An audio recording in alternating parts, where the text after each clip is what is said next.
What's up, guys? I am back and I have another review for you. This is actually going to be a multi-part review. This is going to be an in-depth look at the way I roll with my GoPro Hero 6. Let's go.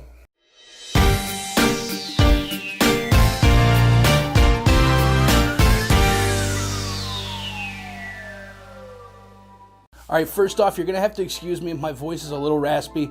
I've been sick the last few days. I'm going to try to get through this. I'm still not feeling the best, but I needed to get another video out there, get another review out there. I know you guys are liking them, so what I wanted to do is I wanted to review my GoPro Hero 6. Clearly, it's not in there. It's right here. But I wanted to walk through my thoughts with the GoPro Hero 6 and, you know, how I roll with it on a daily basis. The first video in this multi-part video is going to be, you know, my thoughts about the GoPro Hero 6. In crude terms, I absolutely love it. I'm going to get it out of here. I got it in a special case, which I'm going to go through in the other video, my vlog setup for the GoPro Hero 6. But this video right now is basically just about the GoPro, so I'm going to pop it out of here. So the GoPro Hero 6, I have to admit that I am coming from a GoPro Hero 4. Was the last one I had. I did not have the 5. So I did jump from a 3 to a 3 plus to a 4 straight into a 6. So I know they did some major upgrades between 4 and 6, but with 5 I should say. I know they did some major upgrades.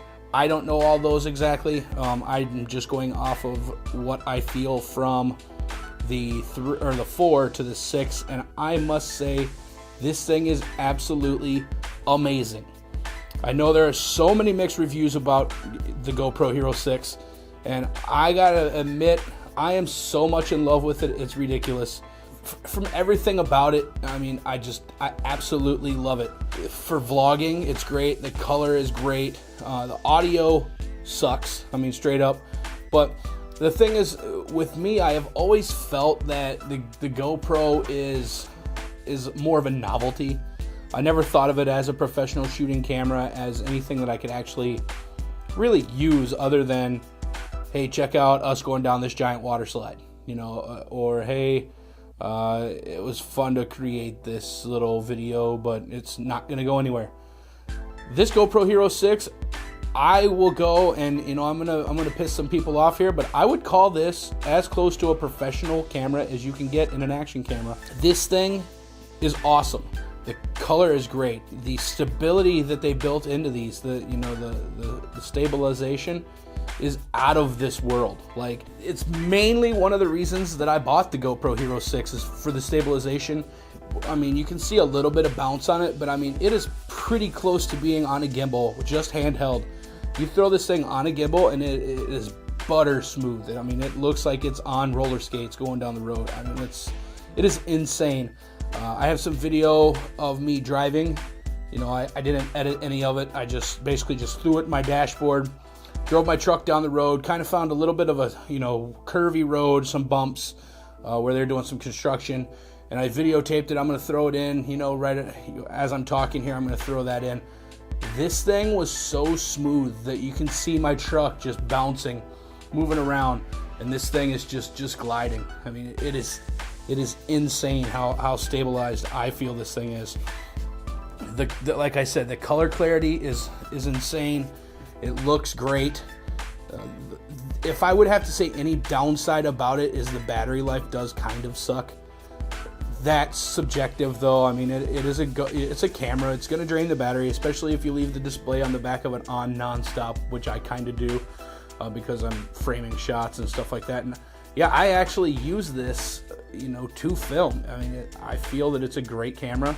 I film this. I use some footage in most of my vlogs, and I've actually moved when I need an actual quick travel camera for my vlogs. I'm using this now. I'm not even using my Sony A5100. My 5100 is still my main vlog camera, but this thing is small. Even in the full setup that I run in, you know, I run in this full setup right here.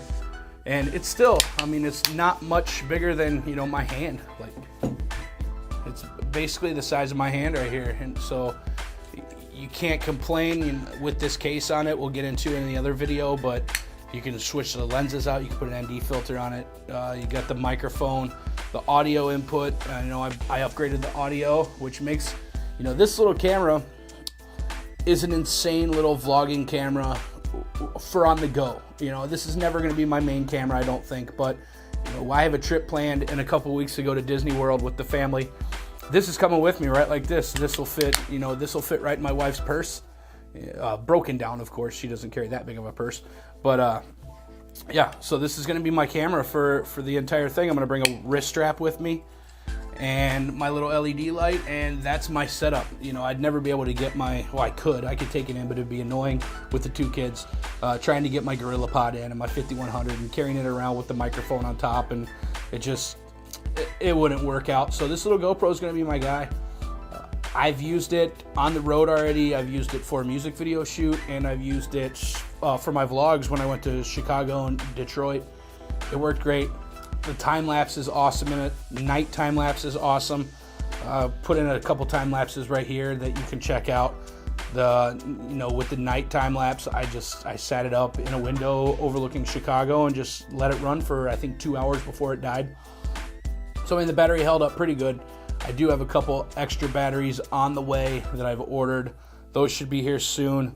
And I also ordered a wrist strap for roller coasters. Like I said, we're going to Disney World. I want to be able to, you know, leave it on my wrist and take roller coaster video for the vlog. The color is great. The linear mode that's on it now, because you can go 3 different modes. You can go super view, you can go wide, and you can go linear. And then if you go linear and then zoom in, it is almost like running a regular lens. For me, I feel it is anyway. So it helps with the stretch. It helps keep everything smooth. I do run the flat color profile, so then I can edit it after in post. But overall, this camera is an awesome upgrade. Well worth the $500. Already thinking about buying another one because I can't say anything bad about it other than the battery life, but that's to be said with an action camera. I've even tried it underwater in a swimming pool when we were in St. Louis. Awesome that you don't need a case on it. I do have the door off of it, so I'd need to put the door back on it if I wanted to go underwater. But I mean, I was literally filming, and then just straight underwater. It's so awesome, so cool. No extra case. I was carrying it just like this in my hand, talking to it, and I literally took it and threw it to my friend into the pool. He dropped it, and it just swam to the bottom, sat there. It was great. It looks awesome. So overall, and like I said, in closing, this thing is awesome. I absolutely approve it. It is Josh Russell approved all day long. Gonna order another one, and make sure you stick around. If you haven't subscribed, the links are in the description. Make sure you check that out, and make sure you subscribe, hit the thumbs up video, and come over, watch part 2 of this series with the stuff that I run with when I'm vlogging, what I take with me. That's what's been sitting in front of me the entire time. This is the stuff that goes with me when I'm GoPro vlogging and I have time to carry it. So thanks again, subscribe, thumbs up, and I'll see you.